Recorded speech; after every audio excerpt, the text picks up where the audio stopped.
Good morning. Wanted to recognize some players from this past week, our scout team players of the week. We had Ray Stewart, defensive scout player of the week. He's doing a great job for us here. Local young man from Bloomington North, just working really hard and does an awesome job in practice. Offensive scouts of the week, Jack Greer, Reese Bellum. Special teams scout of the week, Reese Lozano. Also, Bloomington North product, and just all four of those guys just continue to give us great effort and allow us to prepare each week to be able to play on game day. And then players of the game, Cam Camper, offensive player of the game, Lewis Moore, defensive player of the game, and Chris Feeman, the special teams player of the game. Questions? Yeah, Tom, can you take us through the process after the game? It gets done late. You said it was going to be a late night or early morning. What were those kind of 12 to 24 hours like? And, can you take us into the process a little? Was it any different, more film watching or more kind of self-scout? Like, take us through that process if you could. Yeah, obviously a late finish. So, when you finish a game, you're not like, you can't just turn your brain off, so it takes a while to kind of unwind, and then you watch a few clips. I watched the majority of it in the morning, bright and early, but just talked with some coaches, talked about some things together. Obviously, they want you to get a chance to watch everything, and for me, it's watching both sides of the football. We modified our schedule with our players, just felt like we just kind of needed to give them a little more, some time. We brought them in, met with them, did some recovery work with them, watched the film together, and then got them out. And so just really, you go through, and we've been going obviously since fall camp. So just thought they needed a little bit of a break. And so, but as a coaching staff, just really go through, and you want to break down. Okay, why did we not? On each particular play, was it scheme? Was it the technique that the player was using, or was it just something that he's, not good enough at right now, or something that he needs to, either improve at, or, hey, this is not a good match for his skill set. So try to find out what caused the breakdowns, as you go through on the east side of the football and special teams. So obviously you try to identify all those issues, and without question, didn't play to our standard, not acceptable at all in regards to us not finishing drives offensively. In those situations, would have changed the whole complexion of the game if you do. Drop balls, to me, there's lack of focus and fundamentals of looking the ball in and then running after you catch it to create really momentum-shifting, game-changing plays that hurt you in those situations. And so, and then just talk about, like, hey, what do we got to do to make sure that we're, not having not a good set, because you have 2 weeks in a row where we didn't play in the first half, especially. I thought our defense played well majority of the first half, but didn't play well offensively in the first half, and that's 2 weeks in a row of that. So you feel, okay, now you got a pattern of that happening, and so how do you address that, and what changes do you make to be able to, once again, is it one of those 3 areas you go through? So obviously a lot of discussions and adjustments, and obviously still in that mode right now as we get ready for tomorrow's practice. I guess you talked about just feeling like the team didn't have its whole focus last week. Maybe there was just whether it's an urgency, intensity, whatever word you want to use. Just and you talked about shaking up the schedule already. What's the balance for you as a coach in terms of maybe trying to inject that, trying to maybe get some of it organic from players in terms of, their own leadership and their own sort of self-motivation, and also maybe not wanting to, I guess, go over the top with it and maybe just have them a little bit too on edge? Sure. Yeah, I do think there's a balance. I do think there's a understanding your team, and but it goes back to kind of what I said as far as why, and I know, I saw the thing on the Big Ten Network where it's been like 16 straight years where a MAC team is beating a Big Ten team, and so this would have been, and by us, finding a way to win in a tough battle that we, found ourselves in. That was the last game for this year. So this is the first time that they haven't beaten the Big Ten team in the last 16 years. So it's obviously something you have to battle against. I think there's a common misperception, of your players sometimes about the different levels. And we fully know as a staff that you don't show up and play your best and you got a chance to get beat. I don't care who you're going to play, especially a team, from that conference that has good enough players, good enough coaches to beat you if you don't play your best, especially if you make mistakes, And so I feel like that getting them to understand that, that's the challenge, and you go through different things. And I gave a lot of different stats before the game, starting on Tuesday, to go through and gave it how many, in the last 20 years, there's been 187 group of 5 teams that beaten Power 5 teams. Okay, that's a lot of games that they've won. So just trying to show that, and then still feel like even during the week you're not quite getting the focus that you want. So, players got to understand that, and they got to respond. They got to be ready to play, no matter who you play. And you got opportunities you got to take advantage of. So just disappointed that we didn't have the whole team ready to play at their very, very best. So that's what I expected us to be at, and work to that end during the week, and didn't feel like we got. So now you address that and you talk about that, and so you kind of everything you do on Sunday is about getting your minds right, because obviously we understand we're now back in Big Ten play, so those issues are no longer there in regards to getting yourself ready to play and understand who you're playing against, but at the same time you don't want to see a team not take advantage of an opportunity, and I feel like we didn't in that situation, because you want to be able to keep growing and building in your preparation approach and how you do things each and every day. So just want our guys to understand the brevity of every situation. You better be ready to play every time you take the field, because a lot of good football teams out there that if you're not your best, you're going to be disappointed. Hey, Coach, you talked in the past about how you want your offense to look, kind of its identity. Where do you feel the identity of the offense is right now, and is it anywhere close to what you want it to look like? And if it's not, what needs to change for it to get there? Yeah, I just think that, as we talked about before, the way that we played, in the second half of Louisville, to me, is what you see is what you want, and I feel like that we got to be able to run the football. Did not do a good job of that at all. Didn't stay on blocks. We got to the right people, but didn't finish them, and that has to change. That's a big area of focus this week, and feel like that want to be able to throw the football effectively. I know we have to. Didn't do as good a job protecting our quarterback. That was kind of multiple groups. It wasn't just up front. It was our running backs. It was our tight ends as well. Didn't do a good job. Did have guys targeted correctly, but didn't finish some of those as well, especially with our backfield blocking. Wasn't near to the standard it needs to be. And so, but that to me is the ability that allows. We still, made some explosive plays in the throw game, but not near what we should have. And so, to me, you got to be able to, be a team that they can't key on certain things. They got, whether it's formational, personnel, D&D situations, run pass situations. As far as you got to be able to have them, having to react to what you're doing in the moment instead of pre-snap and the things that you have. So to me, we got to be able to be. We just didn't have a rhythm. We didn't play, and it just was obvious. And so we got to obviously get that back. And to me, that's on us as coaches. We got to do a better job getting our guys ready to play, and the play calling itself, and just in terms of matching the strengths of our guys. And that's what I'm saying, because obviously what we did wasn't effective and wasn't good enough, especially down there in the score zone. So to me, that's about being able to score points, and that's right now is something we're not doing at a high enough level, and that's what we know we have to do to win in the Big Ten. Morning, Coach. I'm going to do you a favor just asking this directly, no nonsense. Just Walt Bell's play calling has been a very hot topic in the fan base, obviously.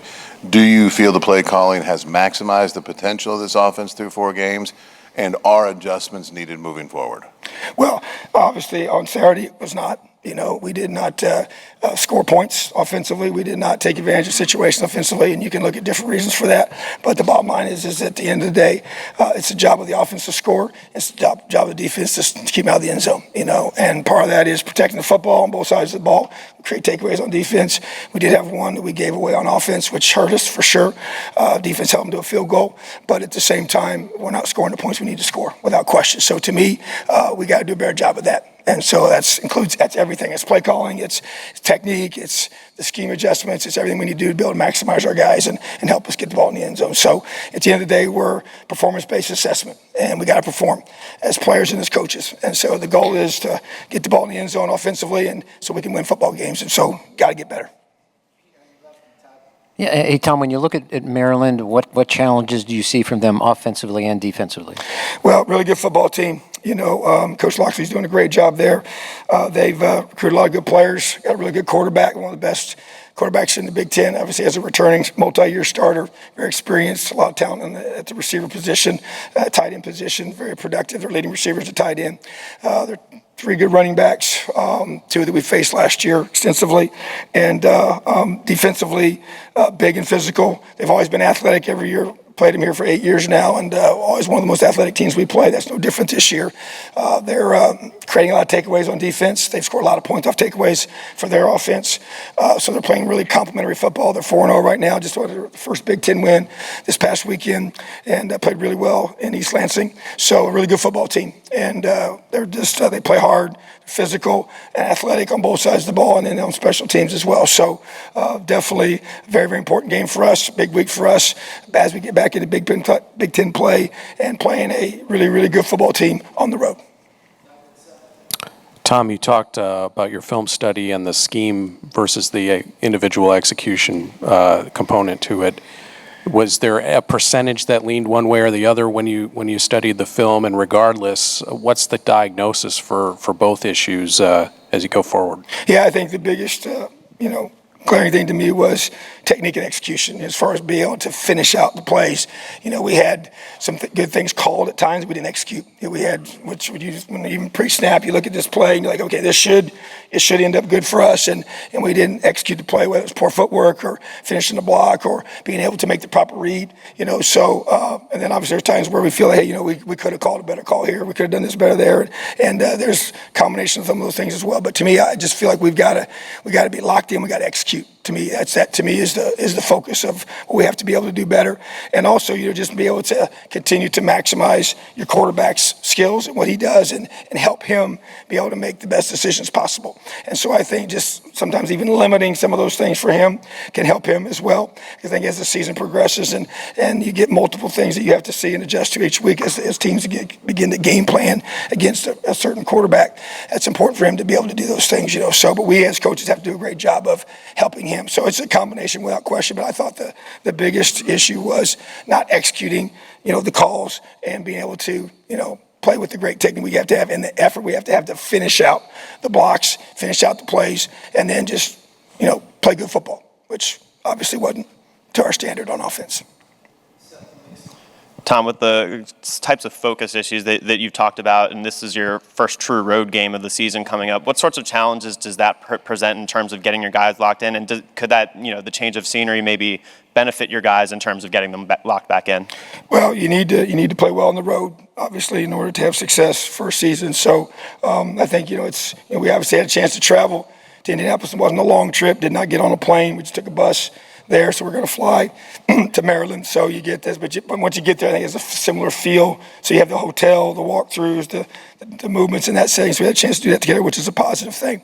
So have a 3:30 kick, so that allows you to kind of get in a good rhythm on game day. So to me, it's just the road's the road. It's I think it can bring teams together. You have a great chance to really bond on these trips and be able to continue to build your team and build the chemistry and the connection of your guys. So I look forward to road trips. I know it's obviously challenging to play on the road. You got the noise level of different stadiums that becomes a variable and a factor for offenses, on the road, and to be able to communicate effectively. So just going to do a great job preparing for that, handling that, and obviously with having a young quarterback would be more specifically to be able to have him ready for those environments, which is important. So definitely looking forward to this opportunity without question, and excited for our guys to come back tomorrow to be really ready to have a great week of preparation. And so to me, the focus is, should not be an issue. Obviously, we're back into Big Ten play and playing against the Big Ten teams the rest of the way. So I know that our guys understand where we're at, what we need to do, and just rely on your leadership for your guys to be able to help us travel well and be really, really good on the road.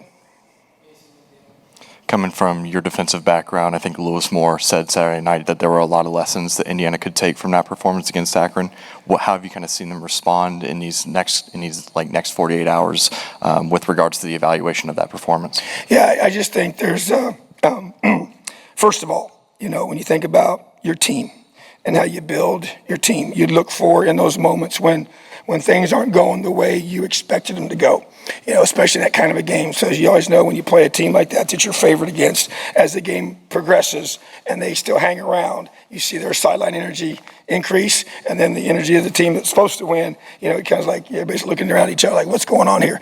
So to be able to learn from how do you handle those situations? What are guys saying on the sideline? And we had a lot of strong verbal confirmation from our older guys and experienced guys that how to respond the right way, which I thought was very positive. And then you got some younger guys still trying to figure that out. So I'm even talked to one of our younger safeties as they were driving there at the end to try and get that last field goal about playing every snap to the final whistle, go ready to block a kick and all those different things. And so you learn and say, how do you handle that? And you learn to believe when you make it through a 4 overtime game that hey, you just stay the course. No matter how we got here, we got to find a way to finish. And man, you learn a lot of great things about your team and the ability to be resilient, the ability to stay locked in and to keep believing in what you're doing and find a way. Because you think about it, in those overtime periods, you had all 3 phases made a big play. We had a huge kick by Chris Freeman that was, in order to keep the game going, was huge for him.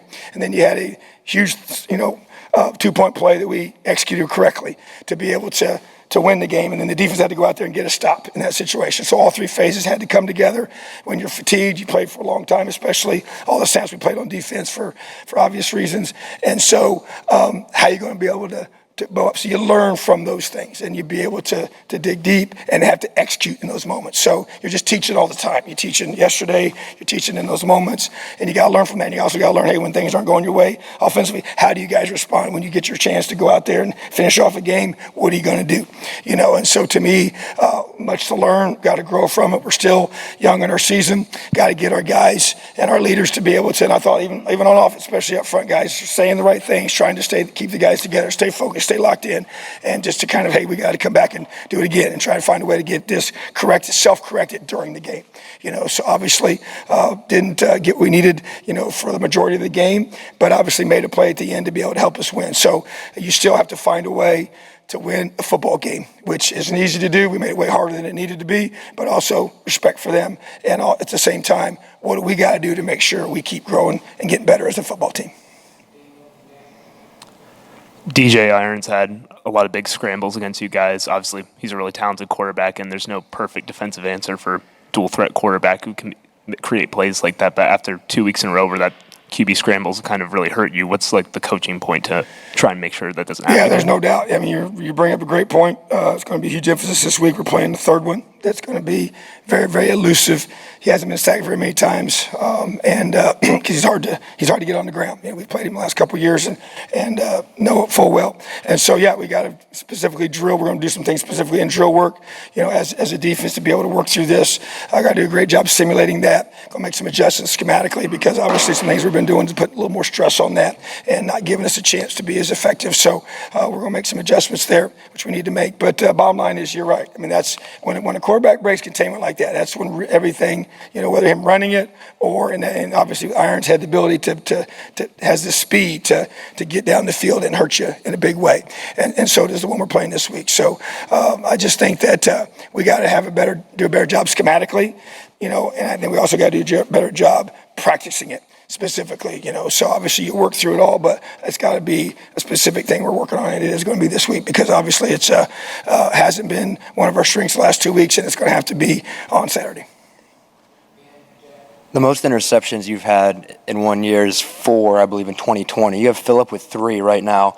How would you evaluate his start? And as you reflect on his recruitment process, is this kind of the presence you thought he could maybe evolve into, or is this kind of earlier than maybe where you even thought he could eventually reach? Yeah, he leads the Big Ten in interceptions and is doing a great job. He's obviously a young player.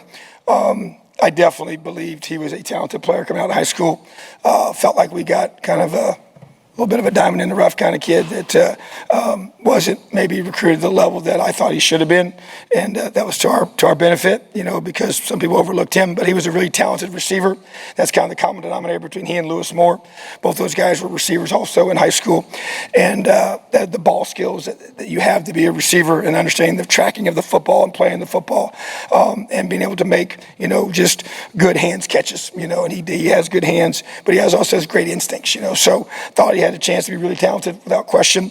He was light coming out of high school. We knew we needed to get some weight on him. That was a knock on him, being a little thin. But at the same time, we knew once we get him here and part of the whole training cycle and all the meals you're going to get and all the food you're going to get and all the nutritional supplements you get to be able to help you develop your weight. So he needed to develop. And so played him last year, had big expectations for him. I thought he was going to be a really good player, and he's on schedule to me to be able to keep building. He's got a lot of work to do, still got to work on a lot of things to get better, but he's making game-changing plays for us, and you get takeaways. It's how you win games. It's the reason why we won the game on Saturday night. Yeah, you mentioned like some of the focus yesterday was like getting the players' minds right heading into this week of practice. I guess what does that look like specifically, and what are you looking for this week in practice where you can say that, this is a tangible difference from what you're seeing in preparation and just kind of their focus compared to last week? Yeah, I think that we actually made a change in our schedule prior to the season, and I think this week was a great reason why you do that, and that is to be with our team on Sundays. You have different ways of doing it. Sometimes you give them Sunday off, sometimes you get them Monday off, and people do it differently, and we've done it both ways here. But I just felt like with as many young guys as we have and as many new guys that we have, we need to be with them the day after the game, good or bad. And so this was a situation where I just felt like when the team comes into the team room to meet the day after the game, it was, they needed to be talked to in a certain way. And I felt like that you could just see as the meeting progressed, just the change, the positive change in look in the eye and the mindset. Because, you kind of, it was not the kind of game that you wanted it to be. And you feel a certain way after games like that, and so there was, needed to be challenged, motivated in a way to be able to understand, why that happened. And my thing for those Sunday meetings is I try and get their honest feedback. I want them to talk to me, and I want to know what they're thinking right in that moment. And then it just kind of goes from there. And so really was very encouraged by the way the meeting finished and the look in our guys' eyes. And so to the second part of your question, what I expect is a very highly focused, very intense, best week of practice of the season this week. And that obviously begins tomorrow, begins this evening as we start to feed information to our guys, via their phones to get them the information they need to be able to continue to prepare for prepare for Maryland. And so, but to me, I really expect us to have a really, really good week of practice. Physical, high energy, great focus, and great attention to the execution of the game plan. So we got to do a great job as coaches. We're doing that right now as we speak, getting our game plans together, put our guys in the best position to play because we're playing a really good football team on the road. Yeah, Tom, you mentioned the snap counts for the defense, and I know the game was long, but I think you had like 8 players play more than 80 snaps. Any concern about I'm trying to maybe rotate a little more, and I know thin at cornerback. Any concern about the depth sort of there? Yeah, great question. So I felt like we played, and we said this first thing in the morning when I saw the numbers, because sometimes in the game you kind of don't know exactly how many snaps a guy plays, but we had too many guys playing too many snaps. We didn't play enough guys at certain positions. I want to see us play more guys at linebacker, more guys in the secondary.